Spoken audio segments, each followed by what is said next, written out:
Attacking private individuals or economic targets under foreign jurisdiction has never been considered honorable. The Americans attempted either dozens or hundreds of assassinations on Fidel Castro. This had such a negative media impact that Congress officially banned hunting foreign politicians. However, dealing with lower-profile figures was never prohibited. And torture? It's actually legalized in the States by a special law. Soviet intelligence also had political assassinations to their name. For example, Trotsky, as well as war criminals like Konovalets, yet such acts were considered dishonorable. Hunting foreigners or conducting sabotage on foreign soil was always kept secret. In major media, it seems for the first time in decades there's genuine admiration for killers and saboteurs. They seem to be seen as new assassins with a death cult.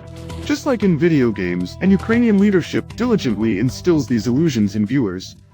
The war grows harsher every day, leaving no chance for survival, but the war will fear those ready to join it.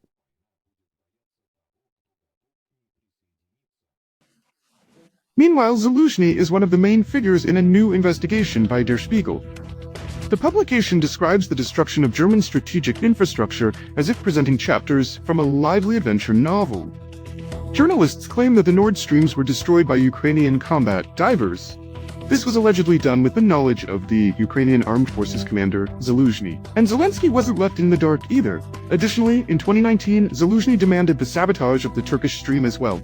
But there were organizational issues. In general, even before the war, Ukrainian saboteurs were ready for anything. Notably, Der Spiegel consistently refers to the pipelines as Russian. Meanwhile, they were more than half owned by German entities. But of course, calling the pipelines otherwise would have dampened the enthusiasm and cheer.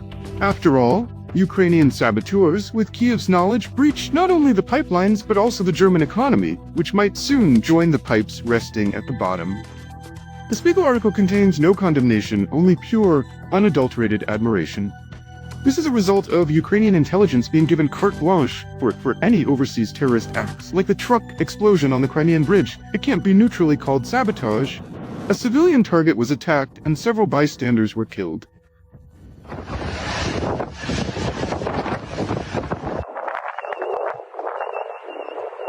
Hundreds of kilos of explosives were transported to the detonation site through Bulgaria and Romania.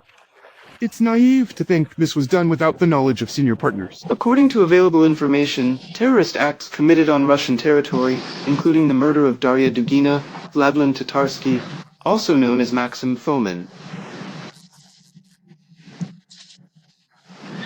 The car bombing of Zakhar Prilepin, the Crimean bridge explosion, the Nord Stream pipeline sabotage, and others were planned and executed with coordination from U.S. intelligence. In the Zaporizhzhia, Luhansk, and Donetsk regions, the murder of local officials is quite common. Not only military, but also economic officials. Sending killers to prominent and not so prominent public figures in Russia has become the norm for Ukrainian intelligence. Victims seem to be chosen based on a principle. The person shouldn't expect trouble, shouldn't have security, and shouldn't suspect they're being hunted. A bomb at war correspondent Tatarsky's meeting exploded in a crowded hall. Dozens were injured, as the organizers of the attacks don't care about collateral damage. Now there's information. The murder of journalist Daria Dugina is one of those attacks committed because it was easy to do. Only a madman would put Dugina at the top of Ukraine's enemy list. The Washington Post later wrote directly, "The murder was organized by the Security Service of Ukraine. Officially, the Americans didn't condemn this attack, seemingly acknowledging Kiev's right to such operations. Moreover, the attack was clearly supported not only by Kiev's resources, but also by partners and allies." Dugina's killer wasn't detained in the EU, even though the information was shared via Interpol. The identity of the direct perpetrator, linked to the nationalist Azov battalion, has been established. She managed to evade justice in Estonia. Outraged that Western countries not only don't condemn this, but also help Ukrainian intelligence prepare saboteurs to eliminate undesirables. Such attacks were not uncommon before, and haven't stopped since. Among notable figures attacked are Russian writer Zakhar Prilepin and Ukrainian politician emigrant Oleg Tsarev. But this is just the tip of the terrorist iceberg, the base of which consists of endless arsons and bombings, organized by NLP specialists. Remotely brainwashed elderly women and teenagers regularly go to commit terrorist acts. Direct agent deployment is also practiced. Recently, a Ukrainian preparing a terrorist act in the Kaliningrad region was detained. It's clear that such activity is impossible without the help and support of senior partners. Current terrorist acts are no exception. They continue the line that dominated in Ukraine.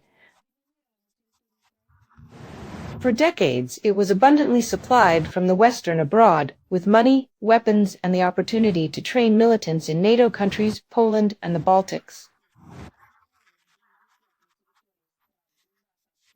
Systematic terror, as a method of conducting remote warfare, is only possible with ideological justification. Similar to Rwanda, where an entire people were rebranded from humans to cockroaches. Official representatives of the Kyiv regime openly call for killing Russians. Ukraine's ambassador to Kazakhstan, Petro Vrublevsky, recently publicly stated that Ukraine's goal is to kill as many Russians as possible. The more killed now, the fewer Russians the next generation of Ukrainians will have to kill. Any debates about the permissibility of terror ended in the first quarter of the 20th century. It was recognized that no noble motives could justify it. Terror was deemed unacceptable, criminal, and punishable under any national and especially international law. An unexpected exception to this rule was made for Ukraine and only for it, not for Palestinian Hamas, Iraqi ISIS, or Afghan Taliban.